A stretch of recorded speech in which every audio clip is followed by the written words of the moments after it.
सत श्री अकाल। Punjab time news TV में तुहाडा स्वागत है। मैं हाँ तुहाडा दोस्त ते होस्ट प्रगट सिंह राजा। मेहनत सिदक शक्ति चाह सुपने ते दृढ़ता नाल तू कुछ भी बन जावें। रूह विच शामिल कर अपने हल करन वाले सवालों नूं। ये ढुकवियां छतरां किसी दोस्त ने बुद्ध सिंह नीलों के लिखियां ते अज मैं तुहाडे कचहरी विच बुद्ध सिंह नीलों नूं पेश कर रहा हाँ। बुद्ध सिंह नीलों किसी जान पछाण के मुताबिक नहीं, जिहड़े भी लोग साहित्यक हल्के नाल मस रखते हैं, साहित्यक मस रखते हैं, वो बुद्ध सिंह नीलों नूं चंगी तरह जानते हैं। बुद्ध सिंह नीलों पिछले 25-30 सालों तो लेखन कार्य नाल जुड़े हुए हैं। वो पत्रकार भी ने, शायर भी ने, संपादक भी ने, अनुवादक भी है। तो उन्हां दीयां जिहड़ियां हैगियां कई अजिहियां तुसीं भावनात्मक लिखतां नूं फेसबुक ते बड़ा भरवां हंगारा दिंदे हो। उन्हां दा फेसबुक ते बुद्ध बोल चलदा है। होर भी कई अजिहियां उन्हां दीयां जिहड़ियां लिखतां हैं जिन्हों तुसीं बहुत प्यार करते हो। अज उसे बुद्ध सिंह नीलों नूं तुहाडे रूबरू करन जा रहे हैं। बुद्ध सिंह नीलों जी, सब तो पहला स्वागत करते हैं पंजाब टाइम न्यूज़ टीवी विच। ਤੁਹਾਡਾ भी स्वागत जी, धन्यवाद। हाँ जी, सब तो पहला तो असीं परिवारक जानकारी बारे चाहांगे कि परिवारक पिछोकड़ की है ते तुहाडा ਸਾਹਿਤ नाल किद्दां लगाव होया ते ਸਾਹਿਤ ਵੱਲ किद्दां आए तुसीं ते पहली जिहड़ी तुहाडी रचना है वो कदों पाठकों के सामने कोई किहड़ा रसाला जां अखबार जां किहदे विच छपी? ये 2-3 सवाल मेरे इकट्ठे ही ने, पिछोकड़ बारे भी, माता पिता बारे भी ते लेखन कार्य जदों शुरू किया उहदे बारे भी साडे दर्शकों नाल जानकारी साझी करो। मेरा पिंड नीलों कलां जिला लुधियाने च ते पिता सरदार मेहर सिंह, माता जसवंत कौर ते मैं घर दे विच परिवार दे विच सब तो वड्डा ते मेरे तो छोटियां 2 भैणां ते 1 भरा मेरे, असीं 4 हाँ। ते उदों बाद दे विच मैं 11 जनवरी 1966 नूं पिंड नीलों कलां जम्मिया सी ते खेडदा पढ़दा मैं 8वीं तक जदों पहुंचिया सी तां 8वीं दे विच उदों मेरे पिता जी बीमार हो गए सी। वो साझी रले सी किसी दे नाल ते ਉਹਦੀ ਥਾਂ ਤੇ ਮੈਨੂੰ ਉਹਨਾਂ ਨੇ ਸਕੂਲ ਹਟਾ ਕੇ ਉੱਥੇ ਲਾਤਾ ਤੇ ਮੈਂ ਪ੍ਰਾਈਵੇਟ 8ਵੀਂ ਕੀਤੀ ਤੇ ਮਾਸਟਰ ਅਮਰਜੀਤ ਕਾਂਗਰਸ ਹੁੰਦੇ ਸੀ ਜਿਹੜੇ ਜਿਨ੍ਹਾਂ ਨੇ ਮੈਨੂੰ ਫੀਸ ਵੀ ਦਿੱਤੀ ਤੇ ਉਹਨਾਂ ਮੇਰੀਆਂ ਫੋਟੋਆਂ ਵੀ ਕਰਵਾਈਆਂ ਤੇ 8ਵੀਂ ਦੀ ਉਦੋਂ ਬੋਰਡ ਦੀ ਹੁੰਦੀ ਸੀ, ਬੋਰਡ ਦੀ ਉਹਨਾਂ ਨੇ 35 ਰੁਪਏ ਫੀਸ ਭਰੀ ਤੇ ਮੇਰੀਆਂ ਸਮਰਾਲੇ ਫੋਟੋਆਂ ਕਰਵਾ ਕੇ ਤੇ ਨਾਲ ਦੀ ਨਾਲ ਮੈਂ ਪੜ੍ਹਦਾ ਵੀ ਰਿਹਾ ਤੇ ਮੈਂ ਨਾਲ ਉਹ ਜ਼ਿਮੀਂਦਾਰਾਂ ਦੇ ਖੇਤਾਂ 'ਚ ਕੰਮ ਵੀ ਕਰਦਾ ਰਿਹਾ। ਉਹਨਾਂ ਦਾ ਡੈਰੀ ਫਾਰਮ ਸੀ ਤੇ ਮੈਂ ਸਵੇਰੇ 4 ਵਜੇ ਜਾਣਾ ਤੇ 8ਵੀਂ ਦੇ ਵਿੱਚ ਕਿੰਨੀ ਕੁ ਉਮਰ ਹੁੰਦੀ ਆ ਬੰਦੇ ਦੀ ਤੇ ਸਾਰੀ ਦਿਹਾੜੀ ਉੱਥੇ ਪਹਿਲਾਂ ਤੇ ਜਾ ਕੇ ਗੋਹਾ ਖਿੱਚਣਾ, ਫਿਰ ਮੱਝਾਂ ਨੂੰ ਪੱਠੇ ਪਾਉਣੇ, ਫਿਰ ਧਾਰਾਂ ਚੋਣੀਆਂ, ਫਿਰ ਦੁੱਧ ਪਾ ਕੇ ਕਟਾਣੀ, ਫਿਰ ਕਿਤੇ 10 ਵਜੇ ਆ ਕੇ ਰੋਟੀ ਖਾਂਦੇ ਹੁੰਦੇ ਸੀ ਤੇ ਫਿਰ ਸਾਰੀ ਦਿਹਾੜੀ ਬਸੀ ਵੱਢਣਾ, ਚਰੀ ਵੱਢਣੀ, ਟੋਕਾ ਕਰਨਾ, ਉਹ ਸਾਰੀ ਦਿਹਾੜੀ ਇੰਨੀ ਲੰਘ ਜਾਂਦੀ ਸੀ। ਫਿਰ ਰਾਤ ਨੂੰ ਇਹ ਧਾਰਾਂ ਕੱਢਣੀਆਂ, ਫਿਰ ਦੁੱਧ ਪਾ ਕੇ ਆਉਣਾ ਤੇ 8ਵੀਂ ਤੋਂ ਬਾਅਦ ਮੈਂ ਜਦੋਂ 8ਵੀਂ ਮੈਂ ਕਰ ਗਿਆ ਤੇ 9ਵੀਂ ਦੇ ਵਿੱਚ ਮੈਂ ਦਾਖਲ ਹੋ ਗਿਆ ਤੇ ਘਲਾਲ ਸਕੂਲ, ਉਦੋਂ ਕਲਗੀਧਰ ਖਾਲਸਾ ਹਾਈ ਸਕੂਲ ਘਲਾਲ ਹੁੰਦਾ ਸੀ ਤੇ ਉੱਥੇ ਮੈਂ 9ਵੀਂ ਕੀਤੀ ਤੇ 9ਵੀਂ ਕਰਦਿਆਂ ਮੇਰੇ ਪਿੰਡ ਦੇ ਮੁੰਡਿਆਂ ਨੇ ਮੇਰੇ ਨਾਲ ਇੱਕ ਸ਼ਰਾਰਤ ਖੇਡੀ ਤੇ ਮੈਨੂੰ ਉਹ ਸਕੂਲ ਛੱਡਣਾ ਪੈ ਗਿਆ ਤੇ ਫਿਰ ਮੈਂ ਸਮਰਾਲੇ ਹਾਇਰ ਸੈਕੰਡਰੀ ਸਕੂਲ ਦੇ ਵਿੱਚ 10ਵੀਂ ਕੀਤੀ, ਹਾਇਰ ਸੈਕੰਡਰੀ ਕੀਤੀ ਤੇ ਮੈਂ 1 ਸਾਲ ਖੰਨੇ AS ਕਾਲਜ ਦੇ ਵਿੱਚ ਵੀ ਲਾਇਆ। ਪਰ ਘਰ ਦੀ ਜਿਹੜੀ ਤੰਗੀ ਸੀ ਉਹਦੇ ਕਾਰਨ ਮੈਂ ਨਾ ਤਾਂ ਪੜ੍ਹ ਸਕਿਆ ਤੇ ਹਰ ਐਤਵਾਰ ਮੈਂ ਜਾਂ ਬਾਹਰ ਜਾਂ ਕਿਸੇ ਦਿਨ ਛੁੱਟੀ ਕਰਦਾ ਹੁੰਦਾ ਸੀ ਮੈਂ ਮਹੀਨੇ 'ਚ 4-5 ਦਿਨ ਲੁਧਿਆਣੇ 20 ਰੁਪਏ ਦੀ ਦਿਹਾੜੀ ਕਰਨਾ ਹੁੰਦਾ ਸੀ, ਤੇ ਤਾਂ ਮੈਂ ਉਹ ਫੀਸ 60 ਰੁਪਏ ਦੀ ਫੀਸ ਸੀ ਉਹਦੀ, ਤੇ ਮੈਨੂੰ ਇਹ ਰਿਜ਼ਰਵ ਕੋਟੇ ਦੇ ਵਿੱਚ ਦਾਖਲਾ ਨਾ ਮਿਲਿਆ, ਮੈਨੂੰ ਜਨਰਲ ਮਿਲ ਗਿਆ। ਤੇ ਨਹੀਂ ਮੇਰੀ 15 ਰੁਪਏ ਫੀਸ ਹੋਣੀ ਸੀ, ਤੇ ਜਨਰਲ ਦੇ ਵਿੱਚ ਮੇਰੀ 60 ਰੁਪਏ ਫੀਸ। ਫਿਰ ਉੱਥੇ ਸਾਲ ਲਾਇਆ ਪਰ ਨਹੀਂ ਗੱਲ ਬਣੀ, ਤੇ ਮੁੜ ਕੇ ਫਿਰ ਮੈਂ ਇੱਕ ਫੈਕਟਰੀ ਦੇ ਵਿੱਚ ਕੰਮ ਕੀਤਾ, ਆੜ੍ਹਤੀਏ ਦੇ ਨਾਲ ਮੈਂ ਵੀ ਕੰਮ ਕੀਤਾ, ਤੇ ਫਿਰ ਮੈਂ ਫੈਕਟਰੀ ਦੇ ਵਿੱਚ 2 ਸਾਲ ਲਾਏ। ਉਦੋਂ ਬਾਅਦ ਦੇ ਵਿੱਚ ਮੈਂ ਜਲੰਧਰ ਚਲੇ ਗਿਆ ਅੱਜ ਦੀ ਆਵਾਜ਼ ਦੇ ਵਿੱਚ।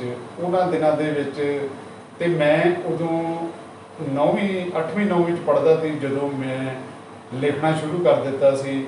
ਸਾਡੇ ਪਿੰਡ ਦੇ ਕੁਲਵੰਤ ਨੀਲੋ ਜੀ, ਜਗਦੀਸ਼ ਨੀਲੋਂ, ਉਹਨਾਂ ਦੇ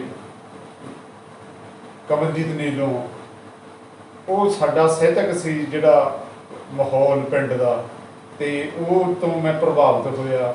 ਤੇ ਅਸੀਂ 1984 ਦੇ ਵਿੱਚ ਕਲਾ ਸੰਘ ਮਨੀਲੋਂ ਕੋਲ ਦੇ ਵਿੱਚ ਇੱਕ ਅਸੀਂ ਸੰਸਥਾ ਬਣਾਈ, ਜਿਹਦੇ ਵਿੱਚ ਮਾਸਟਰ ਤੇਜੂ ਰਾਮ ਜੀ ਕਹਾੜਾ, ਕ੍ਰਿਸ਼ਨ ਭਨੋਟ, ਸੁਰਜੀਤ ਖੁਰਸ਼ੀਦੀ, ਕੁਲਵੰਤ ਨੀਲੋਂ, ਜਗਦੀਸ਼ ਨੀਲੋਂ, ਹੋਰ ਇਲਾਕੇ ਦੇ ਜਿਹੜੇ ਵੱਡੇ ਲੇਖਕ ਸੀ, ਜਿਹਦੇ ਵਿੱਚ ਰਾਮਪੁਰ ਵਾਲੇ ਸਾਰੇ, ਸੁਖਵਿੰਦਰ ਰਾਮਪੁਰੀ, ਸਰਜੀਤ ਰਾਮਪੁਰੀ, ਸੁਰਿੰਦਰ ਰਾਮਪੁਰੀ, ਤੇ ਇਹ ਤੋਂ ਇਲਾਵਾ ਸੁਰਜੀਤ ਖੁਰਸ਼ੀਦੀ ਜੀ, ਤੇ ਉਹਨਾਂ ਤੋਂ ਨੇ ਮੈਂ ਖੁਰਸ਼ੀਦੀ ਸਾਹਿਬ ਦੇ ਨੂੰ ਆਪਣਾ ਉਸਤਾਦ ਸਮਝਦਾ ਸੀ, ਕਿਉਂਕਿ ਉਹਨਾਂ ਨੇ ਮੈਨੂੰ ਬਹੁਤ ਕੁਝ ਲਿਖਣਾ, ਕਿਵੇਂ ਲਿਖੀਦਾ ਹੁੰਦਾ, ਕਿਹੜੇ ਸ਼ਬਦ ਨਹੀਂ ਲਿਖਣੇ, ਉਹਦੇ ਬਾਰੇ ਮੈਨੂੰ ਉਹਨਾਂ ਨੇ ਬਹੁਤ ਜਾਣਕਾਰੀ ਦਿੱਤੀ। ਮੇਰੇ ਉਹਨਾਂ ਦਿਨਾਂ ਦੇ 83 ਦੇ ਵਿੱਚ ਮੈਂ ਜਲੰਧਰ ਤੋਂ ਜਿਹੜਾ ਅਜੀਤ ਨਿਕਲਦਾ ਸੀ, ਜਗਬਾਣੀ ਨਿਕਲਦੀ ਸੀ, ਜਾਂ ਇੱਕ ਜਨਤਕ ਲਹਿਰ ਅਖਬਾਰ ਸੀ, ਉਹ ਬਸਪਾ ਵਾਲਿਆਂ ਨੇ ਸ਼ੁਰੂ ਕੀਤੀ ਸੀ।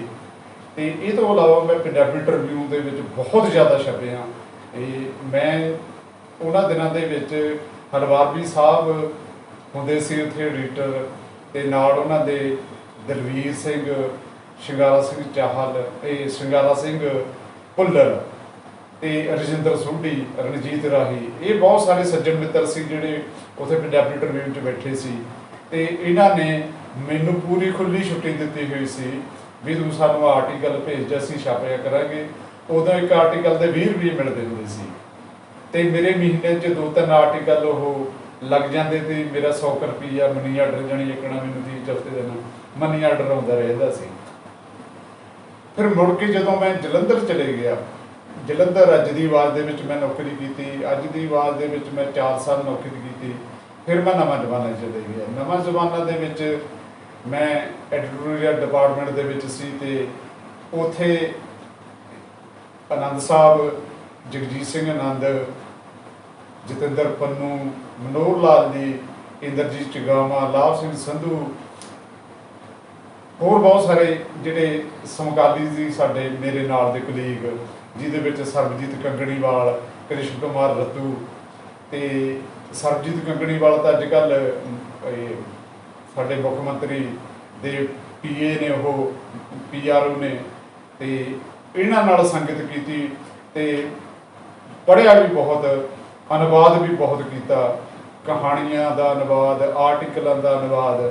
ਫਿਰ ਆਰਟੀਕਲਾਂ ਦਾ ਜਦੋਂ ਅਨੁਵਾਦ ਕਰਦੇ ਹੁੰਦੇ ਸੀ, ਮੈਂ ਆਰਟੀਕਲ ਨੂੰ ਨਾ ਹਿੰਦੀ 'ਚ ਦੇ ਵਿੱਚ ਜਾਂ ਇੰਗਲਿਸ਼ ਦੇ ਵਿੱਚ ਪੜ੍ਹਦਾ ਹੁੰਦਾ ਸੀ, ਮੁੜ ਕੇ ਮੈਂ ਉਹਨੂੰ ਡਾਇਰੈਕਟ ਨਹੀਂ ਸੀ ਟ੍ਰਾਂਸਲੇਟ ਕਰਦਾ, ਤੇ ਉਹਨੂੰ ਮੈਂ ਆਪਣੇ ਢੰਗ ਨਾਲ ਲਿਖਦਾ ਹੁੰਦਾ ਸੀ।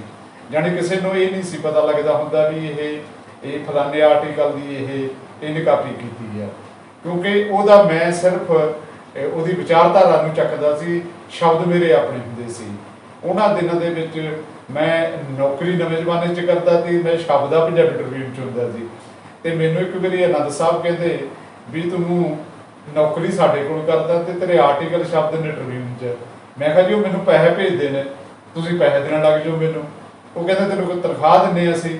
ਮੈਂ ਕਿਹਾ ਜੀ ਤਨਖਾਹ ਤਾਂ ਮੈਂ ਕੰਮ ਕਰਦਾ, ਤੇ ਕਦੇ ਮੈਂ ਪ੍ਰੂਫ ਰੀਡਰ ਹੁੰਦਾ, ਕਦੇ ਮੈਂ ਐਡੀਟਰ ਹੁੰਦਾ, ਕਦੇ ਮੈਂ ਕਾਪੀ ਪੇਸਟ ਦੇ। ਮੈਨੂੰ ਜਿੱਧਰ ਬੰਦਾ ਨਹੀਂ ਆਉਂਦਾ ਮੇਰਾ ਤਾਂ ਉਹ ਸਟ੍ਰਿਪਣੀ ਵਾਲਾ ਹਾਲ ਸੀ। ਜੇ ਐਡੀਟਰ ਨਹੀਂ ਆਇਆ ਕੋਈ ਟਾਈਮ ਨਾਲ ਤਾਂ ਖਬਰਾਂ ਦੇ ਉਹ ਹੈਡਿੰਗ ਬਣਾ ਕੇ ਉਹ ਕੰਪਿਊਟਰ ਰੂਮ 'ਚ ਦੇਣੀ ਆ। ਫਿਰ ਜੇ ਕੋਈ ਕਾਪੀ ਪੇਸਟਰ ਲੇਟ ਹੋ ਗਿਆ ਫਿਰ ਉਹ ਖਬਰਾਂ ਕੱਟਣੀ ਆ, ਕਿਉਂਕਿ ਉਦੋਂ ਪਹਿਲਾਂ ਅਖਬਾਰ ਪੇਸਟ ਹੁੰਦਾ ਸੀ, ਹੁਣ ਤਾਂ ਅੱਜ ਕੱਲ੍ਹ ਸਾਰਾ ਕੁਝ ਕੰਪਿਊਟਰੀਕਰਨ ਹੋ ਗਿਆ। ਤੇ ਮੈਂ ਪੰਜ ਦਰਿਆ ਮੈਗਜ਼ੀਨ ਨਿਕਲਦਾ ਸੀ, ਉਹਦਾ ਭੁਪਿੰਦਰ ਮਾਂਗਟ ਐਡੀਟਰ ਸੀ। ਮੈਂ 84 ਦੇ ਵਿੱਚ ਉਹਦੇ ਨਾਲ ਸਹਾਇਕ ਐਡੀਟਰ ਦੇ ਤੌਰ ਤੇ ਮੈਂ ਉਹਦੇ ਨਾਲ ਕੁਝ ਟਾਈਮ ਕੰਮ ਕੀਤਾ। ਫਿਰ ਮੁੜ ਕੇ ਜਦੋਂ ਮੈਂ ਜਲੰਧਰ ਚਲੇ ਗਿਆ, ਜਲੰਧਰ ਅੱਜ ਦੀ ਆਵਾਜ਼ ਨਵੇਂ ਜ਼ਮਾਨੇ ਤੋਂ ਘੁੰਮਦਾ ਘੁਮਾਉਂਦਾ ਮੈਂ ਲੁਧਿਆਣੇ ਆ ਗਿਆ। ਲੁਧਿਆਣੇ ਉਦੋਂ ਅਮਰਜੀਤ ਗਰੇਵਾਲ ਉਹਨਾਂ ਨੇ ਪੰਜ ਦਰਿਆ ਦਾ ਮੈਗਜ਼ੀਨ ਕੱਢਦੇ ਸੀ, ਨਿਊਜ਼ ਮੈਗਜ਼ੀਨ ਸੀ। ਤੇ ਪੰਜਾਬ ਦੇ ਵਿੱਚ ਪ੍ਰਕਾਸ਼ ਸਿੰਘ ਬਾਦਲ ਮੁੱਖ ਮੰਤਰੀ ਸੀ, ਤੇ ਅਸੀਂ ਇਹਨਾਂ ਦੇ ਜਾਣੀ ਇੱਕਣਾ ਵੀ ਅਸੀਂ ਬਹੁਤ ਸਖਤ ਲਿਖਦੇ ਹੁੰਦੇ ਸੀ ਉਹਦੇ ਵਿੱਚ। ਤੇ ਅਕਸਰ ਅਸੀਂ 15 ਦਿਨਾਂ ਬਾਅਦ ਉਹਦਾ ਮੈਗਜ਼ੀਨ ਨਿਕਲਦਾ ਸੀ। ਤੇ ਜੇ 16 ਤਰੀਕ ਨੂੰ ਮੈਗਜ਼ੀਨ ਨਾਲ ਆਇਆ ਨਾ ਜਾਂ 1 ਤਰੀਕ ਨੂੰ ਮੈਗਜ਼ੀਨ ਲੋਕਾਂ ਦੇ ਕੋਲ ਪਾਠਕਾਂ ਦੇ ਨਾਂ ਪਹੁੰਚਦਾ ਸੀ, ਤਾਂ ਲੋਕਾਂ ਦੇ ਟੈਲੀਫੋਨ ਆਉਣੇ ਸ਼ੁਰੂ ਹੋ ਜਾਂਦੇ ਸੀ ਵੀ ਕਿਤੇ ਛੱਡ ਕੇ ਤਾਂ ਨਹੀਂ ਭੱਜ ਗਏ। ਤੇ ਉਹਨਾਂ ਦਿਨਾਂ ਦੇ ਵਿੱਚ ਰਸਾਲੇ ਦੇ ਵਿੱਚ ਅਸੀਂ ਨਾਂ ਨਹੀਂ ਸੀ ਛਾਪਦੇ ਹੁੰਦੇ ਕਿਸੇ ਦਾ, ਤੇ ਆਰਟੀਕਲ ਲਿਖਦੇ ਹੁੰਦੇ ਸੀ। ਅਮਰਜੀਤ ਗਰੇਵਾਲ ਲਿਖਦਾ ਹੁੰਦਾ ਸੀ, ਸੁਨੀਲ ਲਿਖਦਾ ਹੁੰਦਾ ਸੀ, ਮੈਂ ਇੱਕ ਜਸਪਾਲ ਮੁੰਡਾ, ਜਸਪਾਲ ਹੇਅਰ ਸੀ, ਤੇ ਅੱਜ ਕੱਲ੍ਹ ਇੰਗਲੈਂਡ 'ਚ ਆ ਉਹ, ਤੇ ਉਹਦਾ ਛੋਟਾ ਭਰਾ ਹੁੰਦਾ ਸੀ। ਤੇ ਇੱਕ ਜੱਸੀ ਸੀ, ਜਸਵੀਰ ਜੱਸੀ, ਜਿਹੜਾ ਬਾਅਦ ਦੇ ਵਿੱਚ ਉਹ ਇੰਡੀਅਨ ਐਕਸਪ੍ਰੈਸ ਦੇ ਵਿੱਚ ਚਲੇ ਗਿਆ। ਤੇ ਅੱਜ ਕੱਲ੍ਹ ਉਹ ਪਿਛਲੇ ਦਿਨੀ ਇੱਕ ਐਕਸੀਡੈਂਟ 'ਚ ਉਹਨਾਂ ਦੀ ਮੌਤ ਹੋ ਗਈ ਸੀ। ਤੇ ਇੱਕ ਕਵਿਤਾ ਚੌਧਰੀ ਹੁੰਦੀ ਸੀ। ਤੇ ਅਸੀਂ ਰਲ ਮਿਲ ਕੇ ਸਾਰਾ ਕੁਝ ਕਰਦੇ ਸੀ। ਪਰ ਜਦੋਂ ਪੰਜ ਦਰਿਆ ਬੰਦ ਹੋ ਗਿਆ, ਫਿਰ ਕਮੰਤਰੀ ਪੰਜ ਦਰਿਆ ਦੇ ਵਿੱਚ ਮੈਂ ਸਾਲ ਕੁ ਕੰਮ ਕੀਤਾ। ਫਿਰ ਪੰਜ ਦਰਿਆ ਬੰਦ ਹੋ ਗਿਆ। ਪੰਜ ਦਰਿਆ ਬੰਦ ਹੋਣ ਤੋਂ ਬਾਅਦ ਮੈਂ ਇੱਥੇ ਪੰਜਾਬੀ ਭਵਨ ਆਉਂਦਾ ਹੁੰਦਾ ਸੀ, ਚੇਤਨਾ ਪ੍ਰਕਾਸ਼ਨ ਵਾਲਿਆਂ ਦੇ ਪ੍ਰੂਫ ਰੀਡਿੰਗ ਕਰਦਾ ਸੀ। ਪ੍ਰੂਫ ਰੀਡਿੰਗ ਕਰਦਿਆਂ ਮੈਂ ਤੇ ਇਹਨਾਂ ਨੇ ਦੱਸਿਆ ਵੀ ਇੱਥੇ ਕੇਅਰ ਟੇਕਰ ਕੰਮ ਲਾਇਬ੍ਰੇਰੀਅਨ ਦੀ ਪੋਸਟ ਖਾਲੀ ਆ, ਤੇ ਉਹਨਾਂ ਨੇ ਮੈਨੂੰ ਇੱਥੇ ਕੇਅਰ ਟੇਕਰ ਲਾਤਾ। ਤੇ ਮੈਂ 1900 ਸਤੰਬਰ 1999 ਤੋਂ ਪੰਜਾਬੀ ਭਵਨ ਦੇ ਵਿੱਚ ਹਾਂ। ਤੇ ਮੈਂ ਹੁਣ ਤੱਕ 5-6 ਕਿਤਾਬਾਂ ਅਨੁਵਾਦ ਕੀਤੀਆਂ ਨੇ। ਇੱਕ ਕਿਤਾਬ ਮੇਰੀ ਬਾਬੂ ਰਜ਼ਵਲੀ ਦਾ ਕਲਾਮ ਆ, ਇੱਕ ਮੇਰੀ ਆਪਣੀ ਪਰਸਨਲ ਕਿਤਾਬ ਆ ਪੰਜਾਬ ਦੀ ਤਸਵੀਰ, ਜਿਹਦੇ ਵਿੱਚ ਮੈਂ ਪੰਜਾਬ ਬਾਰੇ, ਪੰਜਾਬ ਦੀ ਟੋਟਲ ਜਾਣਕਾਰੀ ਉਹਦੇ ਵਿੱਚ ਮੇਰੀ ਰਹੀ ਆ। ਤੇ ਇੱਕ ਮੇਰੀ ਜਿਹੜੀ ਹੁਣ ਕਿਤਾਬ ਲਗਭਗ ਤਿਆਰ ਹੋ ਗਈ, ਉਹਦੀ ਪ੍ਰੂਫ ਰੀਡਿੰਗ ਸਾਰੀ ਹੋ ਗਈ ਹੈ, ਬਸ ਉਹਦੀ ਸੈਟਿੰਗ ਕਰਕੇ ਬਸ ਉਹ ਅਪ੍ਰੈਲ ਤੱਕ ਅਸੀਂ ਉਹ ਕਿਤਾਬ ਛਾਪ ਦੇਣੀ ਆ। ਉਹ ਕਿਤਾਬ ਦਾ ਨਾਂ ਰੱਖਿਆ ਮੈਂ ਪੰਜਾਬੀ ਸਾਹਿਤ ਦਾ ਮਾਝੀਆ। ਤੇ ਮੈਂ ਫੇਸਬੁੱਕ ਤੇ ਜਾਂ ਵਟਸਐਪ ਦੇ ਗਰੁੱਪਾਂ ਦੇ ਵਿੱਚ ਮੈਂ ਪਹਿਲਾਂ ਬੁੱਧ ਬੋਲ ਲਿਖਦਾ ਸੀ, ਪਹਿਲਾਂ ਮੈਂ ਇਲਤੀ ਬਾਬਾ ਵੀ ਲਿਖਦਾ ਰਿਹਾ ਸੀ, ਤਾਇਆ ਬਿਸ਼ਨਾ ਵੀ ਮੈਂ ਲਿਖਿਆ। ਤੇ ਤਾਇਆ ਬਿਸ਼ਨਾ ਤਾਂ ਮੇਰਾ ਇੱਕ ਤਾਇਆ ਬਿਸ਼ਨਾ ਜਿਹੜਾ ਅਣਹੋਏ ਨਾਵਲ ਆ ਆਪਣੇ ਗੁਰਦਿਆਲ ਸਿੰਘ ਦਾ, ਉਹਦਾ ਪਾਤਰ ਸੀ। ਮੈਂ ਉਹ ਪਾਤਰ ਨੂੰ ਲੈ ਕੇ ਬਹੁਤ ਸਾਰੇ ਆਰਟੀਕਲ ਪੰਜਾਬੀ ਤਰਸ਼ੰਕੂ ਮੈਗਜ਼ੀਨ ਦੇ ਵਿੱਚ ਉਹ ਬਹੁਤ ਸਾਰੇ ਆਰਟੀਕਲ ਛਪੇ ਨੇ। ਤਾਇਆ ਬਿਸ਼ਨਾ ਲੁਧਿਆਣੇ ਆਇਆ, ਤਾਇਆ ਬਿਸ਼ਨਾ ਕਿਤੇ ਗਿਆ, ਤਾਇਆ ਬਿਸ਼ਨਾ ਕਿਤੇ ਗਿਆ। ਉਹ ਮੈਂ ਸਾਰਾ ਕੁਛ ਸਾਹਿਤ ਦੇ ਆਲੇ ਦੁਆਲੇ ਉਹਨੂੰ ਘੁਮਾਉਂਦਾ ਸੀ। ਤੇ ਇੱਕ ਮੇਰਾ ਨਾ ਤਾਇਆ ਬਿਸ਼ਨਾ ਚੁਰਾਹੇ ਦੇ ਵਿੱਚ ਆਰਟੀਕਲ ਆ, ਜਿਹਦੇ ਵਿੱਚ ਮੈਂ ਕੋਈ 550 ਤੋਂ ਉੱਪਰ ਕਿਤਾਬਾਂ ਬਾਰੇ ਉਹਦੇ ਵਿੱਚ ਜਾਣਕਾਰੀ ਆ, ਵੀ ਤੁਹਾਨੂੰ ਲੇਖਕਾਂ ਦਾ ਪਤਾ ਲੱਗਦਾ ਵੀ ਉਹ ਕਿਤਾਬ ਵੀ ਉਹ ਲੇਖਕ ਕੌਣ ਆ, ਉਹਦੀਆਂ ਕਿਹੜੀਆਂ ਕਿਤਾਬਾਂ ਨੇ। ਉਹ ਮੇਰਾ ਆਰਟੀਕਲ ਬਹੁਤ ਫੇਮਸ ਹੋਇਆ ਸੀ। ਇੱਕ ਮੇਰਾ ਆਰਟੀਕਲ ਬਾਅਦ ਦੇ ਵਿੱਚ ਸਾਹਿਤ ਦੀਆਂ ਮੱਛੀਆਂ, ਤੇ ਉਹ ਸੀ। ਤੇ ਹੁਣ ਮੈਂ ਜਦੋਂ ਲੁਧਿਆਣੇ ਆ ਗਿਆ, ਲੁਧਿਆਣੇ 2014 ਦੇ ਵਿੱਚ, ਵੈਸੇ ਤਾਂ ਇਹ 9 ਦੇ ਵਿੱਚ ਮੈਂ ਪਹਿਰੇਦਾਰ ਦੇ ਵਿੱਚ ਜਾਂਦਾ ਹੁੰਦਾ ਸੀ। ਤੇ ਉਦੋਂ ਮੈਂ ਇੱਕ ਸੇਵਾਦਾਰ ਦੇ ਤੌਰ ਤੇ ਉਹਦੀ ਦੀ ਮਦਦ ਕਰਾਉਂਦਾ ਸੀ। ਤੇ ਬਾਅਦ ਦੇ ਵਿੱਚ ਜਦੋਂ ਜਸਪਾਲ ਹੀਰ ਅਤੇ ਬਲਵਿੰਦਰ ਦਾ ਆਪਸ ਵਿੱਚ ਹੀ ਰੌਲਾ ਪੈ ਗਿਆ, ਤਾਂ ਬਲਵਿੰਦਰ ਨੇ ਪਹਿਰੇਦਾਰ ਸ਼ੁਰੂ ਕਰ ਲਿਆ। ਤੇ ਬਲਵਿੰਦਰ ਨੇ ਫਿਰ ਮੈਨੂੰ ਕਿਹਾ ਵੀ ਮੇਰੀ ਮਦਦ ਕਰ ਦੂੰ। ਫਿਰ ਮੈਂ ਬਲਵਿੰਦਰ ਦੇ ਨਾਲ 2014 ਤੋਂ ਲੈ ਕੇ ਲੋਕਡਾਊਨ ਤੱਕ ਉਹਦੇ ਨਾਲ ਰਿਹਾ। ਤੇ ਮੈਂ ਆਪਣੇ ਡੇਲੀ ਮੈਂ ਸੰਪਾਦਕੀ ਲਿਖਦਾ ਸੀ ਤੇ ਆਰਟੀਕਲ ਲਿਖਦਾ ਸੀ ਤੇ ਮੇਰੇ ਕੋਲ ਸਿਰਫ ਇਹ ਸੰਪਾਦਕੀ ਯਾਰ 4 ਨੰਬਰ ਪੇਜ ਹੁੰਦਾ ਸੀ। ਬਾਕੀ ਫਰੰਟ ਦੀਆਂ ਖਬਰਾਂ ਕਿਵੇਂ ਲਾਉਣੀਆਂ ਨੇ ਕਿ ਕੀ ਸਾਰਾ ਪੇਜ ਬਣਾਉਣਾ ਇਹ ਵੀ ਮੇਰੀ ਜ਼ਿੰਮੇਵਾਰੀ ਸੀ। ਤੇ ਹੁਣ ਉੱਥੇ ਮੈਂ ਜਦੋਂ ਲੋਕਡਾਊਨ ਹੋ ਗਿਆ, ਅਖਬਾਰਾਂ ਬੰਦ ਹੋ ਗਈਆਂ ਤੇ ਮੁੜ ਕੇ ਕਹਾਣੀ ਖਤਮ ਹੋ ਗਈ ਤੇ ਮੁੜ ਕੇ ਮੈਂ ਨਾਲ ਦੀ ਨਾਲ ਲਿਖਦਾ ਰਿਹਾ, ਪੜ੍ਹਦਾ ਰਿਹਾ ਤੇ ਅਖੀਰ ਹੁਣ ਪਿਛਲੇ ਕਈ ਵਰਿਆਂ 4-5 ਮਹੀਨੇ ਤੋਂ ਇਹ ਪ੍ਰਾਈਮ ਉਹਦੇ ਨਾਂ ਦਾ ਇੱਕ ਅਖਬਾਰ ਜਿਹੜਾ ਸਰਦਾਰ ਬਲਵਿੰਦਰ ਸਿੰਘ ਸੈਣੀ ਉਹਨਾਂ ਨੇ ਕੱਢਿਆ, ਮੇਰੇ ਨਾਲ ਜਸਵੀਰ ਆ ਤੇ ਮੇਰਾ ਬੇਟਾ ਇਹ ਗੌਰਵਦੀਪ ਇਹ ਵੀ ਸਾਡੇ ਨਾਲ ਆ ਤੇ ਅਸੀਂ ਉਹ ਚੈਨਲ ਵੀ ਚਲਾ ਰਹੇ ਹਾਂ YouTube ਤੇ ਅਖਬਾਰ ਵੀ ਚਲਾ ਰਹੇ ਹਾਂ। ਮੈਂ ਉਸ ਅਖਬਾਰ ਦਾ ਅੱਜ ਕੱਲ੍ਹ ਨਿਊਜ਼ ਐਡੀਟਰ ਹਾਂ। ਇਹ ਤੋਂ ਇਲਾਵਾ ਮੈਂ ਮੁੱਢਲੇ ਦੌਰ ਦੇ ਵਿੱਚ ਕਵਿਤਾ ਵੀ ਲਿਖੀ ਆ, ਕਹਾਣੀ ਵੀ ਲਿਖੀ ਆ, ਇੱਕ ਨਾਵਲ ਤੋਂ ਬਿਨਾਂ ਮੈਂ ਗਜ਼ਲ ਵੀ ਲਿਖੀ ਆ, ਪਰ ਮੈਨੂੰ ਗਜ਼ਲ ਦੇ ਪਿੰਗਲ ਤੇ ਅਰੂਜ ਦਾ ਬੜਾ ਗਿਆਨ ਨਹੀਂ ਸੀ, ਇਸ ਕਰਕੇ ਮੈਂ ਉਧਰਲੇ ਪਾਸੇ ਨੂੰ ਵੱਧ ਨਾ ਸਕਿਆ। ਮੈਂ ਕਵਿਤਾਵਾਂ ਲਿਖੀਆਂ, ਕਹਾਣੀਆਂ ਲਿਖੀਆਂ, ਆਰਟੀਕਲ ਤਾਂ ਮੈਂ ਰੋਜ਼ ਹੁਣ ਬੁੱਧ ਚਿੰਤਨ ਦੇ ਨਾਂ ਹੇਠ ਲਿਖਦਾ, ਜਿਹੜਾ ਖਾਸ ਕਰਕੇ ਫੇਸਬੁੱਕ ਦੇ ਉੱਪਰ ਤੇ ਵਟਸਐਪ ਗਰੁੱਪਾਂ ਦੇ ਵਿੱਚ। ਇੰਨੀ ਮੇਰੀ ਪ੍ਰਾਪਤੀ ਆ। ਤੇ 1994 ਦੇ ਵਿੱਚ ਮੇਰੀ ਮੈਰਿਜ ਹੋ ਗਈ ਸੀ ਤੇ ਮੇਰੀ ਮਿਸੇਜ ਬਲਜੀਤ ਤੇ ਬੇਟਾ ਗੌਰਵਦੀਪ ਅਸੀਂ ਤਿੰਨੇ ਇੱਥੇ ਰਹਿ ਰਹੇ ਹਾਂ। ਤੇ ਬਲਜੀਤ ਮਿਸੇਜ ਜਿਹੜੀ ਮੇਰੀ ਉਹ ਪੰਜਾਬ ਸਕੂਲ ਸਿੱਖਿਆ ਬੋਰਡ ਦੇ ਵਿੱਚ ਡੇਲੀ ਬੇਸਿਸ ਤੇ ਨੌਕਰੀ ਕਰਦੀ ਆ ਤੇ ਮੇਰੀ ਮਾਤਾ ਜੀ ਪਿੰਡ ਰਹਿੰਦੀ ਆਪਣੇ ਮੇਰੇ ਛੋਟੇ ਭਰਾ ਕੋਲ, ਜਾਂ ਕਦੇ ਮੇਰੇ ਕੋਲ ਆ ਜਾਂਦੀ ਆ ਉਹ। ਤੇ ਇੰਨੀ ਕੁ ਜੀਵਨ ਆ ਤੇ ਲਿਖਣ ਪੜ੍ਹਨ ਦਾ ਉਹ ਮੇਰੇ ਨਾਲ ਜਾਣੀ ਹਰ ਵੇਲੇ ਮੈਂ ਪੜ੍ਹਦਾ ਲਿਖਦਾ। ਤੇ ਮੇਰੇ ਕੋਲ ਜਦੋਂ ਮੈਂ ਲਾਇਬ੍ਰੇਰੀ ਦੇ ਵਿੱਚ ਸੀ ਤੇ ਮੈਂ ਲਾਇਬ੍ਰੇਰੀ ਦੇ ਸਾਰੀਆਂ ਕਿਤਾਬਾਂ, ਉਦੋਂ 35,000 ਕਿਤਾਬ ਸੀ ਜਦੋਂ ਮੈਂ 99 'ਚ ਆਇਆ ਤੇ ਜਦੋਂ ਮੈਂ ਇਹ ਨੌਕਰੀ ਛੱਡੀ ਆ ਉਦੋਂ ਸਾਡੀ ਇੱਥੇ ਕਿਤਾਬ 85,000 ਦੇ ਨੇੜੇ ਤੇੜੇ, ਮੇਰੇ ਖਿਆਲ 'ਚ ਹੁਣ ਤਾਂ 87 ਦੇ ਨੇੜੇ ਤੇੜੇ ਕਿਤਾਬ ਜਿਹੜੀ ਅਸੀਂ ਲੋਕਾਂ ਦੇ ਘਰਾਂ ਦੇ ਵਿੱਚੋਂ ਜਾ ਕੇ ਪਟਿਆਲੇ ਤੋਂ, ਚੰਡੀਗੜ੍ਹ ਤੋਂ, ਇੱਥੋਂ ਤੱਕ ਕਿ ਜੰਮੂ ਤੋਂ ਬਹੁਤ ਸਾਰੇ ਇੱਥੇ ਪੰਜਾਬੀ ਦੇ PhD ਦੇ, MPhil ਦੇ, MLit ਦੇ, ਬਹੁਤ ਸਾਰੇ B.Ed ਦੇ, M.Ed ਦੇ ਥੀਸਿਸ ਪਏ ਨੇ। MA ਦੇ ਵੀ ਪਹਿਲੇ ਸਮਿਆਂ ਦੇ ਵਿੱਚ ਨਾ MA ਦਾ ਥੀਸਿਸ ਲਿਖਿਆ ਜਾਂਦਾ ਸੀ, ਬਾਅਦ ਦੇ ਵਿੱਚ ਉਹਨੂੰ ਕਿਤਾਬੀ ਰੂਪ ਵੀ ਦਿੱਤਾ ਜਾਂਦਾ ਸੀ। ਤੇ ਮੈਂ ਅਕੈਡਮੀ ਦੇ ਵਿੱਚ ਜਿੰਨੇ ਕੁ 750 ਸੀ PhD ਦਾ ਥੀਸਿਸ ਉਦੋਂ, ਤੇ ਹੁਣ ਤਾਂ 1500 ਦੇ ਨੇੜੇ ਤੇੜੇ ਆ। ਜਿਹੜਾ ਮੈਂ ਇਕੱਲਾ ਪੜ੍ਹਿਆ ਤੇ ਉਹਦੇ ਵਿੱਚ ਕਿੱਥੇ ਕਿੱਥੇ ਗੜਬੜਾਂ ਹੋਈਆਂ ਤੇ ਮੈਂ ਵੀ PhD ਨਕਲਚੀ ਦੇ ਨਾਂ ਹੇਠ ਮੇਰਾ ਇੱਕ ਬਹੁਤ ਵੱਡਾ ਆਰਟੀਕਲ ਫਰੰਟ ਪੇਜ ਤੇ ਨਵਾਂ ਜ਼ਮਾਨਾ ਦੇ ਵਿੱਚ ਛਪਿਆ ਸੀ। ਉਸ ਆਰਟੀਕਲ ਨੇ ਮੈਨੂੰ ਦੁਨੀਆ ਭਰ ਦੇ ਵਿੱਚ ਮਸ਼ਹੂਰ ਕੀਤਾ ਤੇ ਮੈਨੂੰ PhD ਵਾਲਾ ਬਾਬਾ ਵੀ ਮੈਨੂੰ ਲੋਕ ਅਕਸਰ ਕਰਕੇ ਬੁਲਾਉਂਦੇ ਨੇ।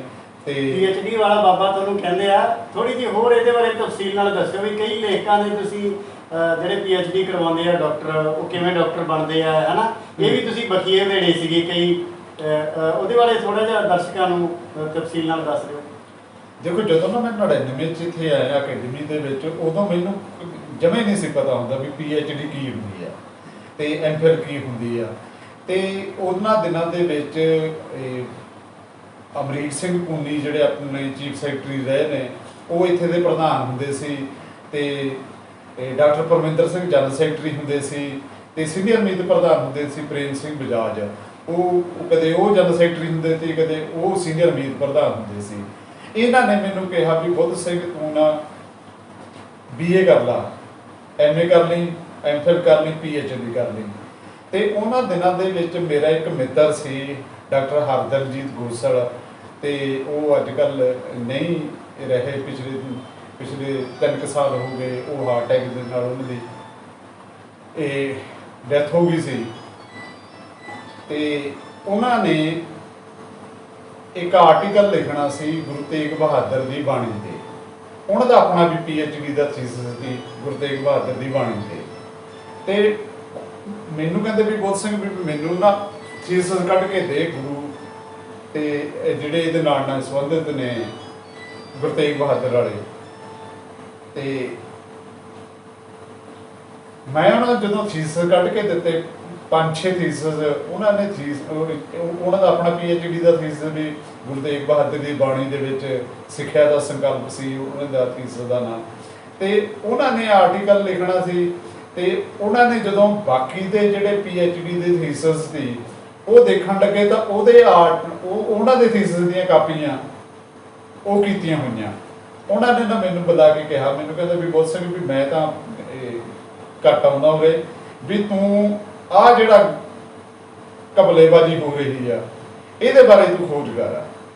ਫਿਰ ਮੈਂ ਨਾ ਸਾਰੇ ਥੀਸਿਸ ਕੱਲੇ ਪੜ੍ਹੇ, 1500 ਦੇ ਥੀਸਿਸ, ਜਿਹਦੇ ਵਿੱਚ ਕਈ ਥੀਸਿਸਾਂ ਦੀ ਤਾਂ ਜਿਹੜੀ ਉਹ ਸੀ ਪੇਜ ਸੀ 500 ਪੇਜ ਵੀ ਸੀ, ਜਾਣੀ 300 ਪੇਜ ਤੋਂ ਤਾਂ ਘੱਟ ਕੋਈ ਵੀ ਨਹੀਂ ਸੀ।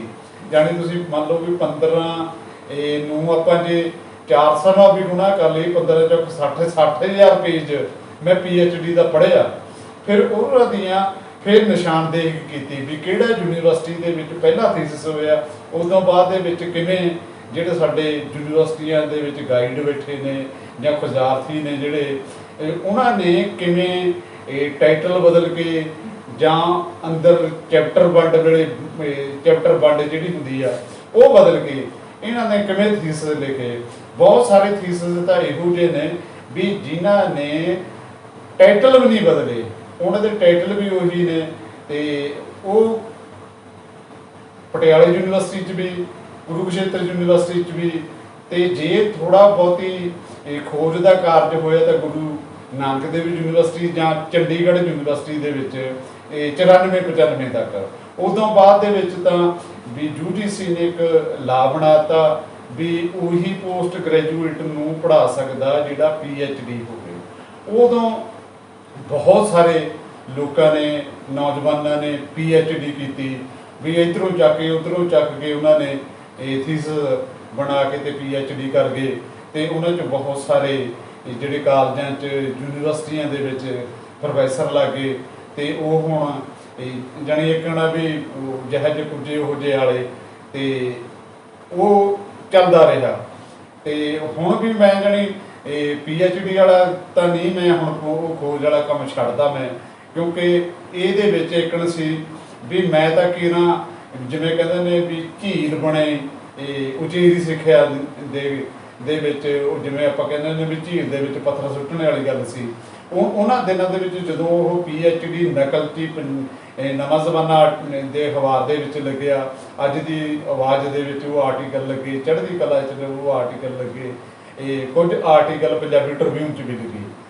ਉਦੋਂ ਇੱਕ ਗੇਰੀ ਤਾਂ ਯੂਨੀਵਰਸਿਟੀਆਂ ਦੇ ਵਿੱਚ ਤਰਥੱਲੀ ਮੱਚ ਗਈ ਸੀ ਵੀ ਇਹ ਕੀ ਹੋ ਗਿਆ, ਇਹ ਬੰਦਾ ਕੌਣ ਹੈ। ਤੇ ਜਿਹਨੇ ਸਾਰਿਆਂ ਦੇ ਬੜੇ ਜਿਹੜੇ ਡਾਕਟਰ ਸੀ, ਬੜੇ ਧਨੰਤਰ ਸੀ, ਉਹ ਕਿਵੇਂ PhDਆਂ ਕਰਦੇ ਨੇ, ਕਰਵਾਉਂਦੇ ਨੇ, ਕਿਵੇਂ ਉਹ ਸਟੂਡੈਂਟਾਂ ਦਾ ਉਹ ਆਰਥਿਕ ਸਰੀਰਕ ਜਿਹੜਾ ਸ਼ੋਸ਼ਣ ਕਰਦੇ ਨੇ, ਉਹਦੇ ਮੈਂ ਨਾ ਹਵਾਲੇ ਦੇ ਕੇ ਨਾਮ ਦੇ ਕੇ ਉਹ ਮੈਂ ਆਰਟੀਕਲ ਲਿਖੇ। ਬਹੁਤ ਸਾਰੇ ਉਹਨਾਂ ਦਿਨਾਂ ਦੇ ਵਿੱਚ ਮੈਨੂੰ ਧਮਕੀਆਂ ਵੀ ਹੁੰਦੀਆਂ ਰਹੀਆਂ ਵੀ ਤੈਨੂੰ ਅਸੀਂ ਐਂ ਕਰ ਦਾਂਗੇ, ਉਹ ਕਰ ਦਾਂਗੇ। ਤੇ ਅਖੀਰ ਦੇ ਵਿੱਚ ਇਹ ਹਾਲਤ ਇਹ ਹੋ ਗਈ ਵੀ ਜਦੋਂ ਹੁਣ ਮੈਂ ਪੰਜਾਬੀ ਸਾਹਿਤ ਅਕੈਡਮੀ ਦੇ ਵਿੱਚ ਸੀ ਤੇ ਪੰਜਾਬੀ ਸਾਹਿਤ ਅਕੈਡਮੀ ਦੇ ਜਿੰਨੇ ਵੀ ਮੈਂਬਰ ਨੇ ਉਹ ਸਾਰੇ ਯੂਨੀਵਰਸਿਟੀਆਂ ਚੋਂ ਨੇ ਜਾਂ ਲੇਖਕ ਨੇ। ਹੁਣ ਤਾਂ ਬਾਅਦ ਦੇ ਵਿੱਚ ਲੇਖਕ ਆਉਣੇ ਸ਼ੁਰੂ ਹੋਏ ਨੇ। ਪਹਿਲਾਂ ਜਿਹੜੇ ਯੂਨੀਵਰਸਿਟੀਆਂ ਦੇ ਵਿੱਚ ਪੰਜਾਬੀ ਡਿਪਾਰਟਮੈਂਟਾਂ ਦੇ ਪ੍ਰੋਫੈਸਰ ਸੀ ਉਹੀ ਅਕੈਡਮੀ ਦੇ ਮੈਂਬਰ ਹੁੰਦੇ ਸੀ। ਤੇ ਉਹਨਾਂ ਨੂੰ ਵੇਖਣ ਲੱਗਿਆ ਵੀ ਯਾਰ ਇਹ ਬੁੱਕਲ 'ਚ ਬਹਿ ਕੇ ਸਾਡੀ ਦਾੜੀ ਹੁੰਦੀ ਜਾ ਰਿਹਾ। ਉਹਨਾਂ ਨੇ ਫਿਰ ਮੈਨੂੰ ਇੱਥੇ ਵੈਸੇ ਤਾਂ ਮੇਰੇ ਜਾਣੀ ਇੱਕਣਾ ਵੀ 7-8 ਤੋਂ ਮੇਰੇ ਦਿਵਾਲੇ ਹੋ ਗਏ ਸੀ। ਉਦੋਂ ਗੁਰਭਜਨ ਗਿੱਲ ਇੱਥੇ ਪੰਜਾਬੀ ਸਾਹਿਤ ਅਕੈਡਮੀ ਦੇ ਸੀਨੀਅਰ ਮੀਤ ਪ੍ਰਧਾਨ ਸੀ। ਉਦੋਂ ਉਹਨੇ ਮੈਨੂੰ ਨਾ ਬਿਠਾੜ ਕੇ ਇਹ ਗੱਲ ਕਹੀ ਵੀ ਜੇ ਤੂੰ ਇਸ ਤਰ੍ਹਾਂ ਦੇ ਆਰਟੀਕਲ ਲਿਖਣੇ ਨੇ ਤਾਂ ਆਪਣਾ ਨਾ ਕਿਤੇ ਬੂਰੀ ਬਿਸਤਰਾ ਹੋਰ ਚੱਕ ਕੇ ਲੈ ਜਾ। ਤੇ ਮੈਂ ਕਿਹਾ ਵੀ ਮੈਂ ਨਹੀਂ ਆਰਟੀਕਲ ਲਿਖਦਾ। ਉਹਨਾਂ ਦਿਨਾਂ ਦੇ ਵਿੱਚ ਮੇਰੇ ਇੱਕ ਮਿੱਤਰ ਸੀ, ਉਹ ਬਾਅਦ ਦੇ ਵਿੱਚ ਐਡੀਟਰ ਵੀ ਰਹੇ ਨੇ, ਸਿੱਧੂ ਦਮਦਮੀ। ਉਹ ਸੰਖ ਨਾਂ ਦਾ ਰਸਾਲਾ ਕੱਢਦੇ ਹੁੰਦੇ ਸੀ ਤੇ ਉਹਨਾਂ ਨੇ ਨਾ ਇੱਕ ਚੋਰੀ ਦਾ ਅੰਕ ਕੱਢਣਾ ਸੀ ਵੀ ਚੋਰੀਆਂ ਸਾਹਿਤ ਦੇ ਵਿੱਚ ਕਿੱਥੇ ਕਿੱਥੇ ਹੋਈਆਂ ਨੇ। ਇਹ ਸੂਫੀ ਕਾਵਿ 'ਚ, ਕਿੱਸਾ ਕਾਵਿ ਦੇ ਵਿੱਚ, ਜਾਂ ਆਧੁਨਿਕ ਕਾਵਿ 'ਚ, ਕਹਾਣੀਆਂ 'ਚ, ਨਾਵਲਾਂ 'ਚ, ਨਾਟਕਾਂ 'ਚ, ਕਵਿਤਾ 'ਚ। ਤੇ ਉਹਨਾਂ ਨੇ ਮੇਰੀ ਡਿਊਟੀ ਲਾਤੀ ਵੀ ਬੁੱਧ ਸਿੰਘ ਤੈਂ PhD ਵਾਲੇ ਦੀ ਆਰਟੀਕਲ ਲਿਖਣਾ। ਮੈਂ ਉਹਨਾਂ ਨਾਲ ਗੱਲ ਕੀਤੀ, ਮੈਂ ਕਿਹਾ ਵੀ ਮੇਰੀ ਇਹ ਲਈ ਪ੍ਰੋਬਲਮ ਹੈ ਇਹ ਵੀ ਮੈਂ ਆਰਟੀਕਲ ਨਹੀਂ ਲਿਖਣਾ। ਉਹ ਕਹਿੰਦੇ ਵੀ ਤੂੰ ਲਿਖਦੀ ਗੋਲ ਗੋਲ ਕਰਕੇ ਲਿਖਦੀ। ਮੈਂ ਗੋਲ ਗੋਲ ਜਿਹਾ ਕਰਕੇ ਉਹ ਇਹ ਕਿੱਥੇ ਰਬਟ ਲਿਖਾਈਏ, ਉਹ ਆਰਟੀਕਲ ਉਹਦੇ ਵਿੱਚ ਸੰਖ ਦੇ ਵਿੱਚ ਛਪਿਆ ਜਦੋਂ, ਤੇ ਉਹ ਮੇਰੇ ਕੋਲ ਤਾਂ ਹਜੇ ਸੰਖ ਪਹੁੰਚੇ ਨਾ, ਤਾਂ ਉਹ ਗੁਰਭੇਜ ਗਿੱਲ ਕੋਲ ਪਹੁੰਚ ਗਿਆ ਉਹ, ਤੇ ਉਹਨੇ ਮੈਨੂੰ ਫੋਨ ਕਰਕੇ ਕਿਹਾ ਤੂੰ ਫੇਰ ਨਹੀਂ